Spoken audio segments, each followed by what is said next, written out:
Aujourd'hui, on va voir plusieurs points concernant l'e-facturation. Donc, tout d'abord, qu'est-ce que l'e-facturation? Ensuite, on va voir les derniers rebondissements. Et oui, parce que l'État ne cesse de nous faire des surprises. Ensuite, comment fonctionne une facture électronique? Quel est le retour sur investissement attendu? Simax s'adapte et vous accompagne. Et ensuite, on va faire une brève démo sur émettre et recevoir des factures électroniques avec Simax et un petit temps de questions-réponses. Donc, pour commencer, qu'est-ce que l'e-facturation? Donc, je présume que vous en avez tous déjà entendu parler. Ça fait un moment que l'État en parle. Vous devez au moins savoir dans les grandes lignes ce que c'est. Donc concrètement, c'est un processus d'échange de factures en format électronique. Donc en fait, c'est tout simplement une facture au format PDF avec des données XML intégrées. C'est un langage informatique hein, pour que les machines puissent lire. Donc c'est en français, c'est une facture qui sera à la fois lisible par l'humain et par les systèmes informatiques. Donc pour rappel, en fait, c'est suite à la loi de finances de 2020 qui a imposé en fait justement cette e-facturation avec la réception obligatoire des factures électroniques et l'émission. Donc au départ, on avait des dates au 1er janvier, au 1er juillet 2024. Finalement, l'État s'est ravisé, a décaler sa date de mise en place parce qu'eux-mêmes n'étaient pas prêts. Donc maintenant, la date, c'est à partir de 2026 pour tout ce qui est réception et émission pour les PME et les TPE dès 2027, septembre 2027 exactement. Donc pourquoi est-ce que c'est obligatoire? Bah parce que l'État veut maintenant essayer de réduire la fraude fiscale un maximum en centralisant donc toutes ces informations. Mais ça va être aussi une simplification de la TVA. Donc initialement, le processus de départ hein, qui était prévu par l'État, c'était que ces factures, elles devaient être transférées vers une plateforme publique de facturation, autrement dit PPF, ou bien une PDP, donc c'est une plateforme de dématérialisation partenaire qui devait transmettre donc toutes les informations à l'État et aux clients ou aux fournisseurs en fonction du sens dans lequel ça se faisait. Mais il y a eu des rebondissements, parce que l'État ne cesse de nous surprendre. Donc, nous avons appris au 15 octobre 2024, après un arrêté ministériel, que finalement, le projet de la plateforme publique de facturation, qui était initialement prévu euh, comme une plateforme gratuite avec laquelle on pourrait s'interfacer pour déposer nos factures ou réceptionner nos factures, bah, ce projet a été abandonné. Donc, ils préfèrent juste tout miser sur les PDP, donc les plateformes de dématérialisation partenaires, pour pouvoir gérer l'e-facturation. Donc, la différence avec la PPF, c'est que ben, ces plateformes de dématérialisation partenaires, elles sont privées. Qui dit privé, qui dit payant. Donc, si vous voulez en savoir plus sur ce sujet, on a écrit un livre blanc, donc vous avez le lien juste ici. Suite à notre Webimax d'aujourd'hui, vous recevrez cette présentation. Donc, vous pourrez aller cliquer sur le lien pour pouvoir lire le livre blanc si vous le souhaitez sur le sujet où nous détaillons, nous rentrons vraiment en profondeur dans le vif du sujet. Donc là, pour rester sur les grandes lignes, donc maintenant, on va voir comment fonctionne une facture électronique.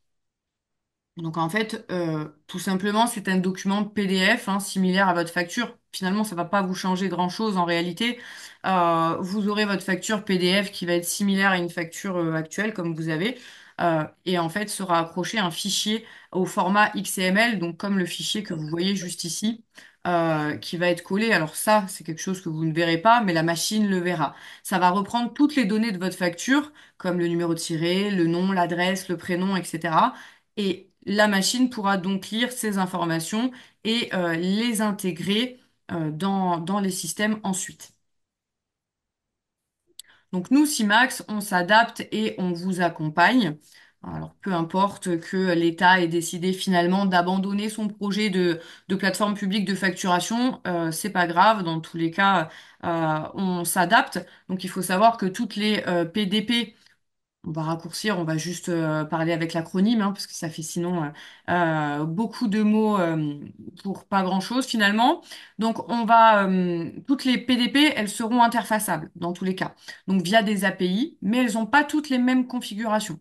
Donc il y a un projet d'uniformisation des API de toutes ces PDP, mais pour l'instant il n'y a encore rien de fait à ce stade, donc on patiente gentiment. Et nous, notre mission, bah, c'est de nous adapter aux futures évolutions réglementaires. On est tous dans ce cas-là, hein, de toutes les façons. Donc, comment ça se passe? Pour pouvoir recevoir une facture électronique, en fait, les entreprises, donc vos fournisseurs, elles vont vous adresser leur facture via cette PDP, donc via ce portail. Cette PDP, elle va informer l'État de l'émission de cette facture avec tout le détail que comprend cette facture. Et ensuite, CIMAX va récupérer la facture en provenance de votre PDP. Et on pourra même aller jusqu'à mettre en place des règles de validation, c'est-à-dire que si la facture de votre fournisseur est en lien avec une commande que vous avez faite dans votre logiciel, dans CIMAX, alors on pourra valider automatiquement, enfin CIMAX pourra valider automatiquement votre facture qui correspondra à la commande en question. Donc ça permet de dégager du temps humain parce que ça se fera automatiquement. C'est automatiser les processus. Et dans l'autre sens, il faudra aussi émettre donc une facture électronique.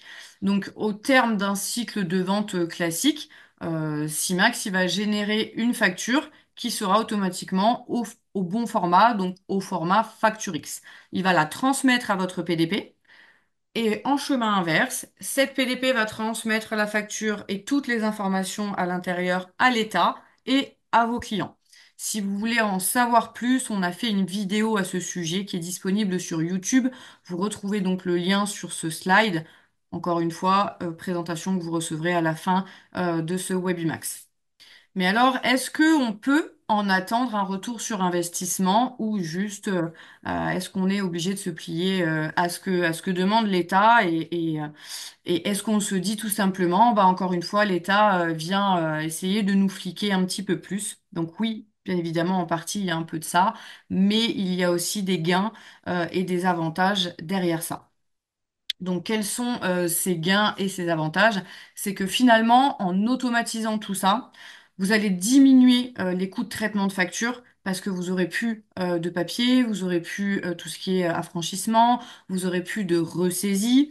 Vous allez avoir aussi une réduction dans le délai de traitement parce que forcément, ça va être automatisé. Donc, il y aura plus de vous de devoir taper ou votre secrétaire devoir taper les factures et moins d'erreurs administratives. Donc, ce qui va faire que vous allez euh, faire une économie en moyenne de 5 à 7 euros par facture émise ou réceptionnée, parce que si on compte le papier, on compte les timbres, on compte la personne qu'on met derrière pour saisir la facture, on compte le logiciel, on compte absolument tout finalement, l'électricité, etc., etc. Bah oui, les factures, elles ont un coût. Donc, ce gain va permettre une productivité qui va s'augmenter jusqu'à à peu près 50% dans la gestion administrative. Donc, ces 50% que vous allez gagner, vous pourrez les consacrer à faire autre chose. Donc, le risque d'un mauvais choix, c'est que si on choisit un système qui n'est pas adapté pour pouvoir suivre les réglementations qui changent très souvent, soyons francs, si on n'a pas une solution en face qui peut suivre facilement toutes ces réglementations, ça va amener des détails supplémentaires qui vont être liés à la reconfiguration à chaque fois de votre logiciel ou du coup à des coûts d'erreur et il va y avoir une frustration et une diminution des équipes. Donc c'est important au départ de faire un bon choix d'un logiciel de gestion justement pour que ce logiciel il vous accompagne. Le but est que le logiciel soit un petit peu un bras droit, hein, c'est dans ce sens, hein, c'est pas, il n'y a pas d'intérêt à prendre un logiciel pour que finalement il vous complique la vie et que vous vous disiez bon bah non je vais continuer sur mon papier puis c'est très bien. Non, le but c'est justement que ça vous accompagne et que ça vous fasse gagner du temps. Donc, comment on met l'e-facturation en œuvre? Parce que bon, on en parle, mais comment fait-on? Comment fait-on? Première étape, c'est qu'il va falloir évaluer vos besoins en interne. Est-ce que vous êtes déjà équipé d'un logiciel de gestion? Est-ce que vous n'êtes pas encore équipé d'un logiciel de gestion? Est-ce qu'il vous manque des briques au logiciel que vous avez actuellement? Donc, toutes ces choses, il va falloir les évaluer en interne de quoi j'ai besoin. Est-ce que j'ai besoin de gérer mes stocks? Est-ce que j'ai besoin de faire des devis, des commandes? Est-ce que j'ai besoin de gérer aussi mon personnel? Voilà, il y a tout un tas de choses des questions qui doivent se poser en amont. Et ensuite, vous allez pouvoir intégrer, donc choisir différentes solutions, et puis intégrer donc un ERP CRM compatible avec l'e-facturation, comme Simax par exemple. Et en étape 3, il y aura la formation des équipes sur le logiciel. Mais qui est Simax? Parce que voilà, on parle, on ne s'est pas présenté depuis le départ, mais qui on est? Nous, Simax, en fait, on est éditeur de logiciels de gestion ERP, CRM en 100% no code, donc c'est notre différence. On a été créé en 2006 et on est basé à Montpellier. Donc on est pionnier du no code, hein, clairement. Euh, je ne sais pas si ça parle pour tout le monde, le code et le no code. Vous avez déjà tous fait du no-code, on en parlera juste un petit peu après, où je vous expliquerai plus ou moins ce qu'est le no-code.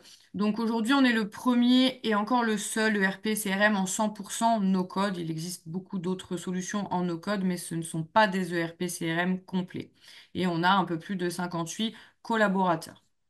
Donc là, on vous a mis quelques références de nos clients, qui sont des TPE sur cette slide-là. Donc le no-code, en fait, vous en avez déjà tous fait sans le savoir. Vous avez déjà tous utilisé Excel à un moment donné dans votre vie, que ça soit pour faire des calculs, que ça soit pour faire des graphiques, que ça soit pour stocker de la donnée. Bah en fait, c'est du no-code. Certaines personnes aiment bien dire que c'est du code lisible par l'homme.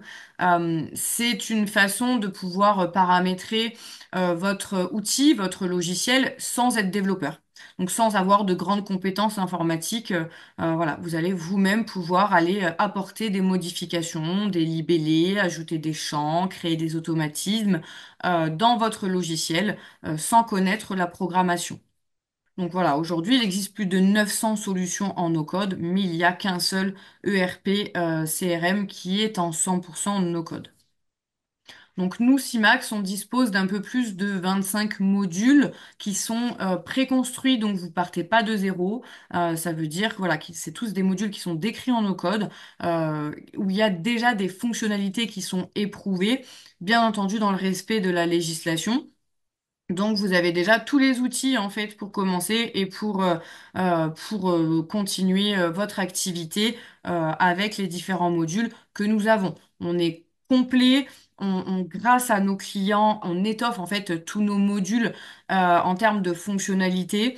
Voilà, on augmente nos processus afin que nos modules deviennent de plus en plus complets et répondent au plus grand nombre. Et le fait qu'on soit en no-code apporte cette force de pouvoir personnaliser pour pouvoir coller réellement à l'entreprise. On aime bien dire que c'est le logiciel qui s'adapte à l'entreprise et non l'inverse, comme malheureusement la plupart du temps.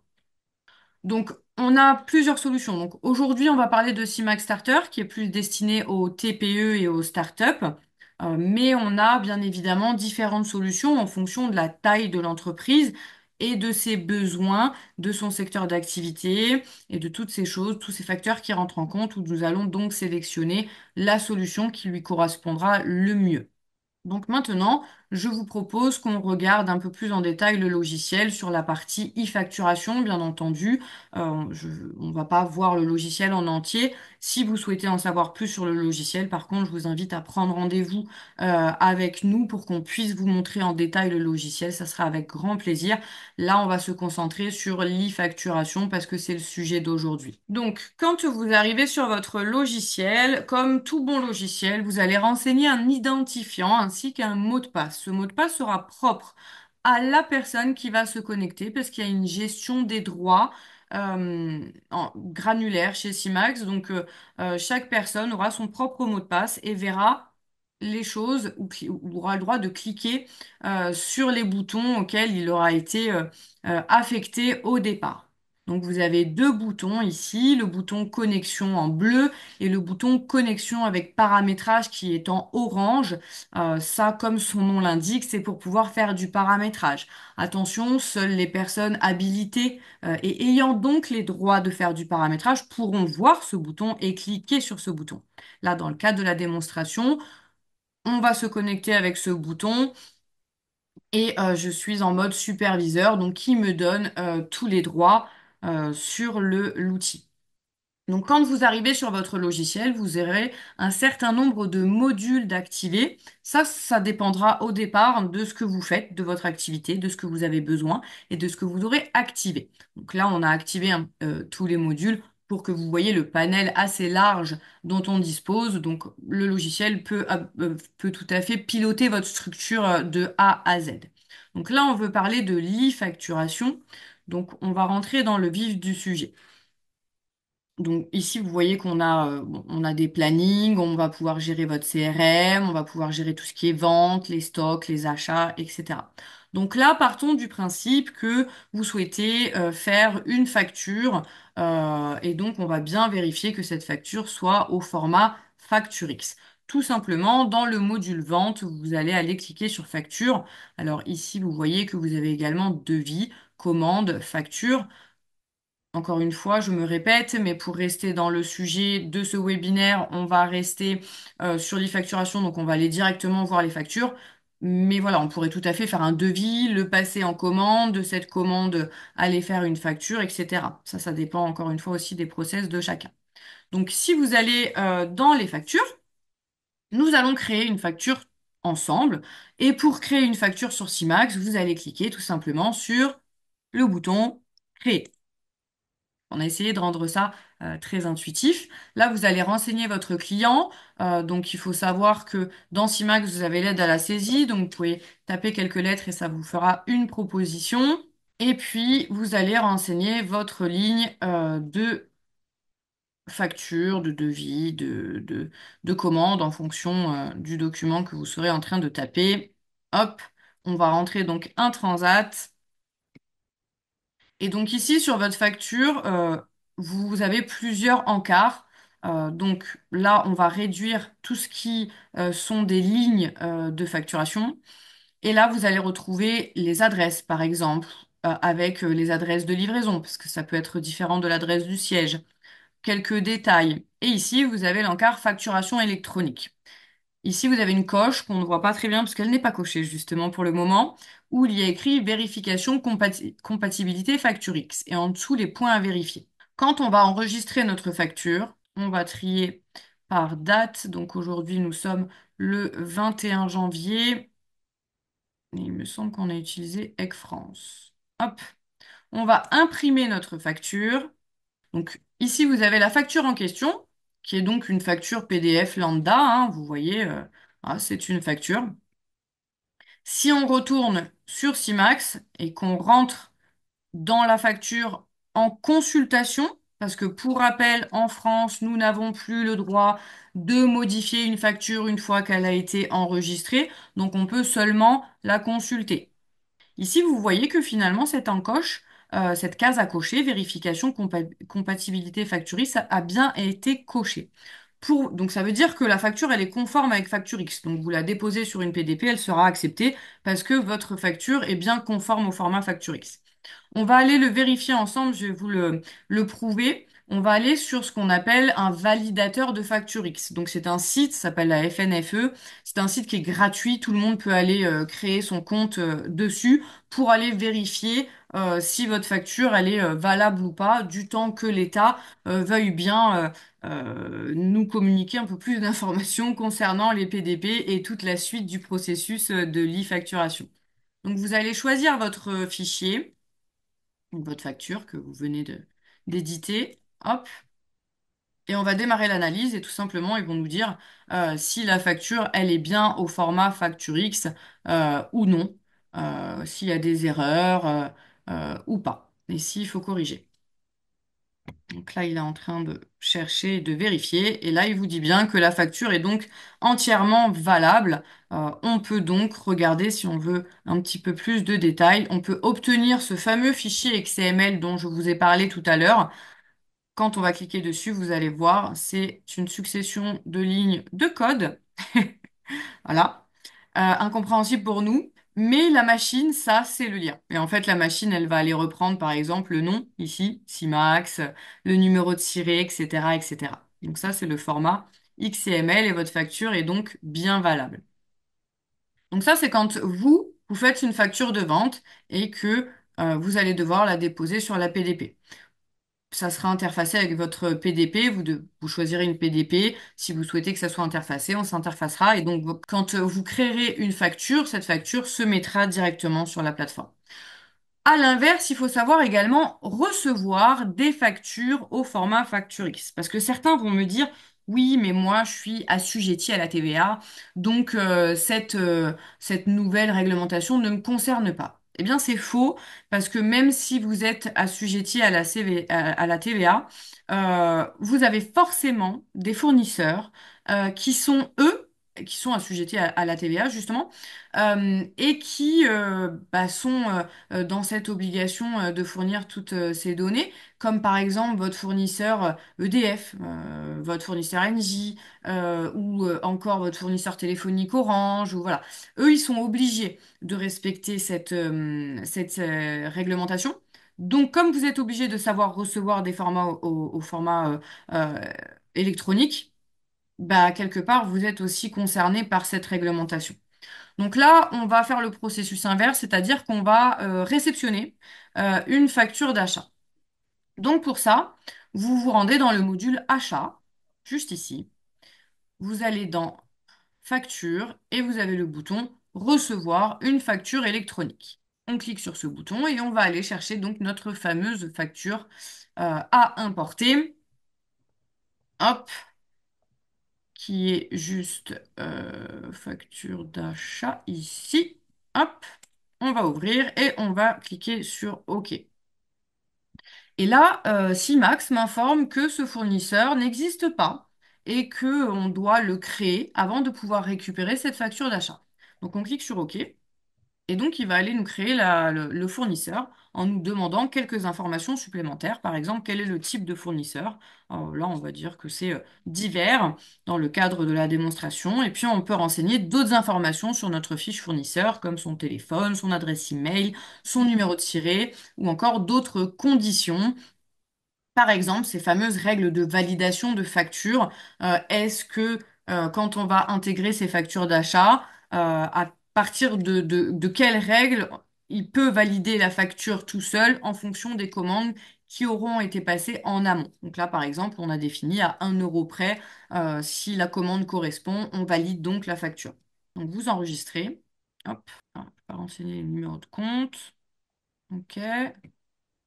Donc là, ça vous a bien repris tous les éléments qu'il y avait sur la facture, donc le nom du fournisseur, la ligne qu'il y avait sur la facture, avec tous les montants qui correspondent, le mode de paiement, etc. Ouais, bon, là, il ne veut pas me l'enregistrer parce que, hop, la date, ça va pas. Hop,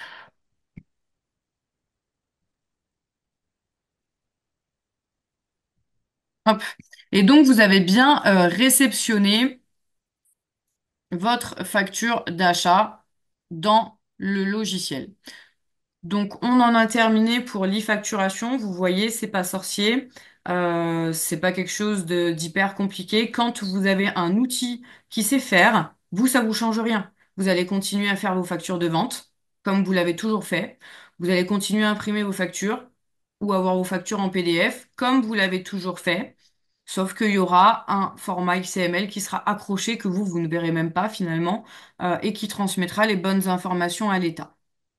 De la même manière, en termes de réception, ça sera la même chose. Donc pour en savoir plus sur le logiciel, hein, je pourrais vous en parler pendant des heures parce qu'on est très complet sur plein de choses, sur tous les modules. Vous voyez déjà qu'on est assez fourni en termes de modules et que chacun d'eux sont très complets. On a des tableaux de bord un petit peu partout pour vous aider à piloter votre entreprise, pour voilà reprendre le chiffre d'affaires, votre nombre de rendez-vous. Pareil sur la CRM, vous allez pouvoir gérer absolument tout votre portefeuille client, pouvoir gérer vos commerciaux avec des pipes, etc., de gérer vos stocks. Voilà, vous avez vraiment beaucoup de choses. On est très fourni. Donc là, je vous invite, si vous voulez en savoir plus, à prendre rendez-vous avec moi ou avec quelqu'un du service commercial qui pourra vous présenter vraiment en détail tous les modules et surtout des modules qui seront en rapport avec votre activité.